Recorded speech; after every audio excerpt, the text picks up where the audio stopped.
नमस्कार प्यारे बच्चों। आज हम पढ़ रहे हैं कक्षा 8 विषय गणित प्रश्नावली 3.3। 3.3 का पहला प्रश्न कह रहा है ए बी सी और डी एक समांतर चतुर्भुज है। कौन सा चतुर्भुज है ये? समांतर चतुर्भुज है। इसका प्रत्येक कथन को परिभाषित करना है हमें। समांतर चतुर्भुज के गुण और उसकी परिभाषा हमने पिछले वीडियो में सुनी थी। अगर आपने नहीं सुनी हो तो उसको सुनना, तभी आपकी अच्छी तरह समझ में आएगा।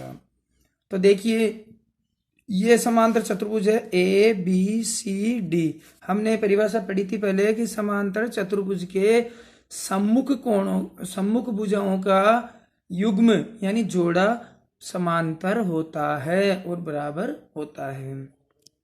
ये ए और डी एक भुजा है खड़ी, इसकी समांतर भुजा है बी और सी। समांतर का मतलब मैंने आपको बताया था, रेल की पटरियों को देख लो जो आपस में कभी मिलती नहीं है, उनमें समान अंतर रहता है। चौड़ाई हमेशा इस बिंदु पर, जो इस बिंदु से चौड़ाई है वही चौड़ाई यहाँ पर भी रहेगी। ये समान अंतर चलता जाएगा, आपस में एक दूसरे को कभी ये काटेगी नहीं, इसलिए ये समांतर है। तो ए डी और उसके सम्मुख भुजा कौन सी है? B C. ये दोनों क्या है? समांतर है। ए और बी, इस भुजा की सम्मुख भुजा कौन सी है? D C. सामने भुजा ये है, तो ये एक जोड़ा हो गया। कौन सा जोड़ा? ए बी के सम्मुख भुजा का जोड़ा है डी सी। ये दोनों समांतर है। तो पहला यही पूछ रहा कि ए डी की समांतर कौन सा है। तो समांतर चतुर्भुज के गुण के अनुसार ए डी की सम्मुख और ए डी की समांतर भुजा है बी सी। तो यहाँ खाली स्थान में आप भर देना बी सी।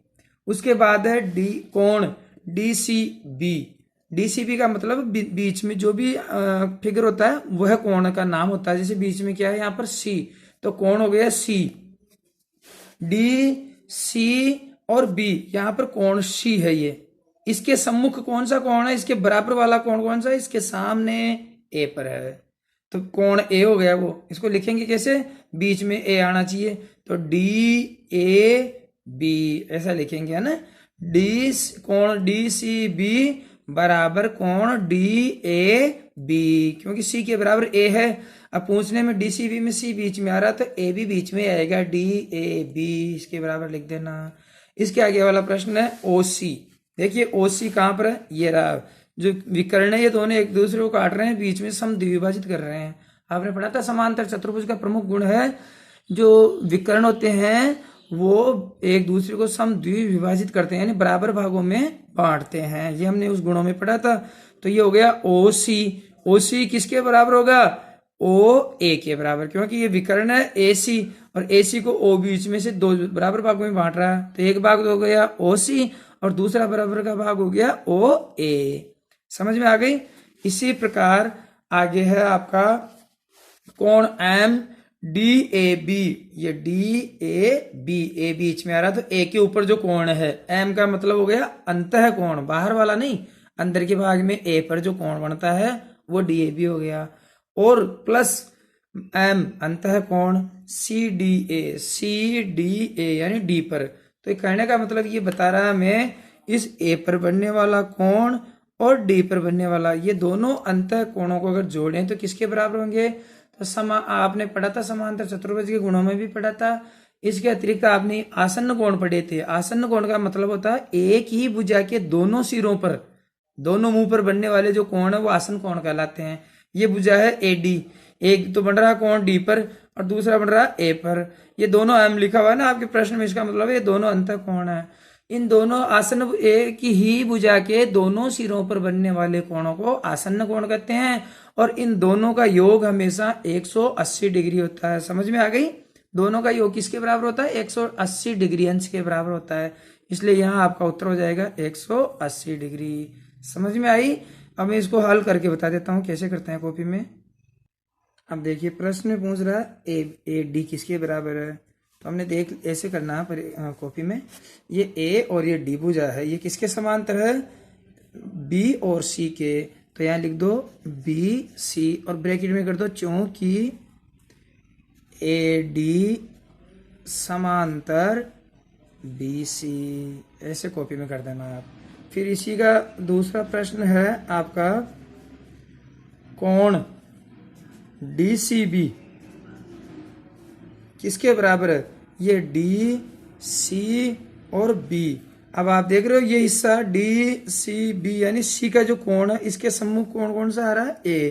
तो इसलिए हम लिख देंगे कोण डी ए और बी। ये जो चिन्ह है ना ये कोण का है, इसको कोण बोलते हैं।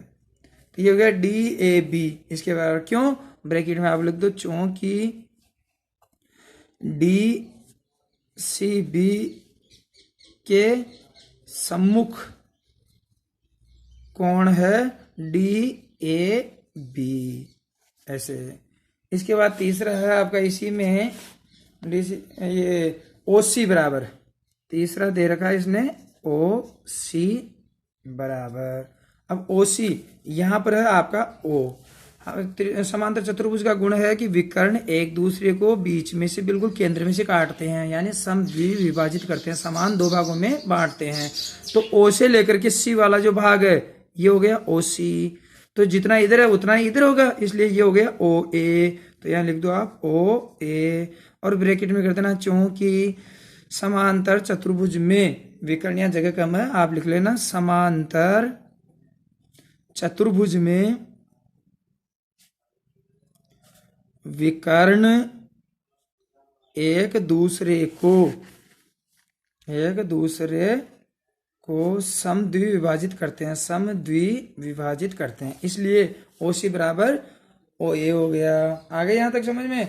अब एक और है आपका आखिरी, इसी में चौथा प्रश्न है। पहले का क्या दे रखा है, एम कोण डी ए बी, ये हो गया एम। एम का मतलब अंतः कोण, अंतः कोण कौन सा, डी ए बी का मतलब हो गया ए पर बना हुआ कोण, और प्लस एम वही अंतः कोण C D A, C D A, C D A का मतलब डी पर बना हुआ कोण। अगर इस ए पर बने हुए कोण को और डी पर बने हुए कोण को, इन दोनों अंतः कोणों को अगर जोड़ें तो ये किसके बराबर होंगे। तो ये चित्र में देखिए, ये रहा आपका ए कोण और ये रहा आपका डी कोण। ये दोनों एक ही ए डी भुजा के दोनों सिरों पर बना हुआ है। जो ए डी भुजा है उसके ए बिंदु पर तो बना हुआ है ए कोण और डी बिंदु पर बना हुआ है डी कोण। ये दोनों आसन्न कोण है। कैसे आसन्न कोण, हम जानते हैं एक ही रेखा के दोनों सिरों पर बने हुए कोण आसन्न कोण होते हैं, इसलिए दोनों आसन्न कोण है। और दो आसन्न कोणों का योग हमेशा किसके बराबर होता है, 180 डिग्री के बराबर। इसलिए यहां हम लिख देंगे 180 डिग्री और ब्रैकेट में लगा दो नीचे चूंकि दो आसन्न कोणों का योग, दो आसन्न कोणों का योग बराबर 180 डिग्री होता है। यह आपका पहला प्रश्न कंप्लीट हो गया है प्यारे बच्चों। मेरे पिछली वीडियो को आप देखना, समांतर चतुर्भुजों की, उसमें परिचय दिया गया है, परिभाषाएं दी गई है, गुणधर्म दिए गए हैं, उनको याद कर लेना और उस आधार पे आप इस प्रश्न को हल करना। रटना मत, रटने से कितने रटोगे याद नहीं रहेगा। उस वीडियो को भी आप जरूर देखना और उस परिभाषाओं को याद कर लेना रट करके, फिर इस प्रश्न को ऐसे लिख के हल करना है। Good bye.